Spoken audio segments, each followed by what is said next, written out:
అన్నా చంద్రబాబు నాయుడు రైతులకి input subsidy రాకుండా కోర్టులో కేసు వేసాడన్న, దాని మీద మీ అభిప్రాయం ఏంటి? అది చాలా అన్యాయం అండి. ప్రతి సంవత్సరం చేస్తున్నారు, ఈ సంవత్సరం ఇలా ఆపేస్తాం, చాలా అన్యాయం. ఇది రైతులు చాలా ఇబ్బంది పడుతున్నారు దీనివల్ల. ఈ తక్షణమే ప్రభుత్వం చర్యలు తీసుకుని దీన్ని రిలీజ్ చేయాలని కోరుకుంటున్నామండి. అలాగే తెలంగాణలో కూడా ఈ ఎన్నికల కోడ్ ఉన్నా అమలు అయిందండి, ఇక్కడే అమలు అవుతున్నది. ఇది చాలా దురదృష్టకరం. మనకు చంద్రబాబు నాయుడు అన్నది మహాకూటమి కలిపి ఆపుతుంది, చాలా అన్యాయం అండి. ఇది జగన్ గారు చాలా మంచి పని చేశారు. ప్రతి సంవత్సరం వేసేవారు, దీని వల్ల ఆపేత వల్ల ఇబ్బంది, రైతు చాలా ఇబ్బంది పడుతున్నారు. మా ఈ సంవత్సరం మీకు వైఎస్ఆర్ చేయొద్దు అందిందమ్మా? లేదు బాబు, అందలేదు. ఈ సంవత్సరం లాస్ట్ 4 years అందింది. ఈ ఇయర్ ఈసీలో కంప్లైంట్ చేశారట చంద్రబాబు నాయుడు గారు. సో ఇయర్ మాకేమీ ఇవ్వలేదు. మరి మీరు ఏమనుకుంటున్నారు? మరి ఏమనుకుంటున్నాము, ఎలక్షన్ వస్తుంది కదా, ఓటుతోనే ఆయన బుద్ధి చెప్పాలని మేము అనుకుంటున్నాము. మరి ప్రజలకు ఇలా అడ్డుపడుతున్నారు కదా, ఏంటి అసలు ప్రజలు ఖచ్చితంగా బుద్ధి చెప్తారంటారా? చెప్తారని అనుకుంటున్నాను. ఎందుకంటే అవ్వాతాతల పెన్షన్ మీద పడ్డారు లాస్ట్ టైము. ఇప్పుడు విద్యా దీవెన వీటన్నిటికి కూడా మాకు ఇబ్బంది అయ్యేటట్టుగా అనిపిస్తుంది అనమాట. సో మేము మరి ఓటుతోనే ఆయనకు బుద్ధి చెప్పాలని మేము డిసైడ్ అయ్యాము. Okay, thank you. వచ్చే ఎలక్షన్స్.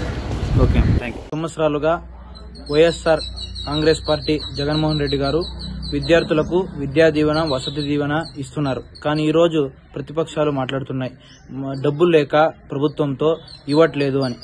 జగన్మోహన్ రెడ్డి గారు ఈసీ గారికి లెటర్ పెట్టారు. మేము ఇప్పుడే ఇవి కొత్తగా మేము పథకాలు ఇవ్వట్లేదు, 4 సంవత్సరాల నుండి విద్యా దీవెన, వసతి దీవెన, చేయూత, వైఎస్ఆర్ ఆసరా ఇవన్నీ ఇస్తున్నామని. కానీ ఈసీ గారు పర్మిషన్ లేకనే మన ప్రజలకు మాకి డబ్బులు పడలేదు.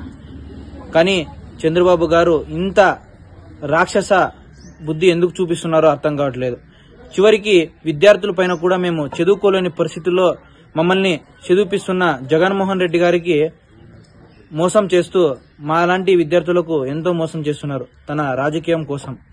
ఈ రోజు మాకు విద్యా దీవెన, వసతి దీవెన రాకపోవడం వల్ల మేము ఎంతో ఇబ్బంది పడుతున్నాం. దీనికి కారణం చంద్రబాబు నాయుడు. కాబట్టి ఈసారి యువత అంతా చంద్రబాబు గారు ఇలాంటి బుద్ధులు ఉన్నాయని చూసిన తర్వాత మేము కంపల్సరీ ఈ రాబోయే ఎన్నికల్లో మే 13వ తేదీన వైఎస్ఆర్ కాంగ్రెస్ పార్టీ పై మద్దతు ఉండి యువత, విద్యార్థులందరూ కలిసికట్టుగా జగన్మోహన్ రెడ్డి గారిని రెండోసారి ముఖ్యమంత్రి గారిని చేసుకుంటాం. ఎందుకంటే ఇలాంటి రాక్షస బుద్ధిని చూపిస్తూ ప్రజల సంక్షేమం, మేలు అవసరం లేదు, అతనికి అధికారం మాత్రమే కావాలి. కాబట్టి అలాంటి మా చంద్రబాబు వద్దు.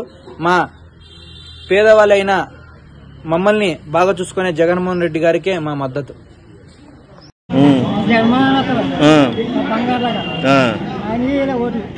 ఇంటికి వచ్చింది బాగుందా మీకు? పెన్షన్ ఇంటికి వస్తుంది కదా, మరి 10 మళ్ళీ ఇంటికి తెచ్చిస్తా 4,000 అంటున్నాడు. చంద్రబాబు నాయుడు వస్తే 4,000 ఇస్తున్నాడు ఇవ్వడు కదా.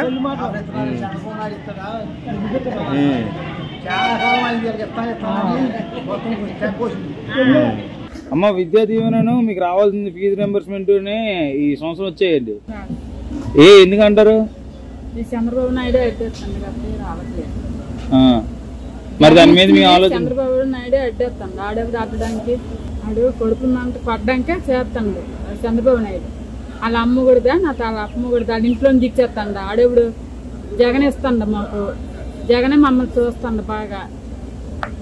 మా పిల్లలు లేని, మమ్మల్ని లేని అడ్డుకున్నాడు. ఈ పథకాలేను చంద్రబాబు నాయుడికి మరి ఓటు వేయక్కర్లేదు, జగన్కి వేయవాలి, జగనే గెలాలి. జగనానికి 13వ తారీఖున ఓటేసి ముఖ్యమంత్రిని జగనాన్ని చేయాలి, చంద్రబాబు నాయుడు ఓడించాలి. మీ పిల్లలకి విద్యా దీవెన పడిందా? పడ్డది బాబు, 4 సంవత్సరాలు పడ్డది. ఈ సంవత్సరం మీద పడలేదు బాబు.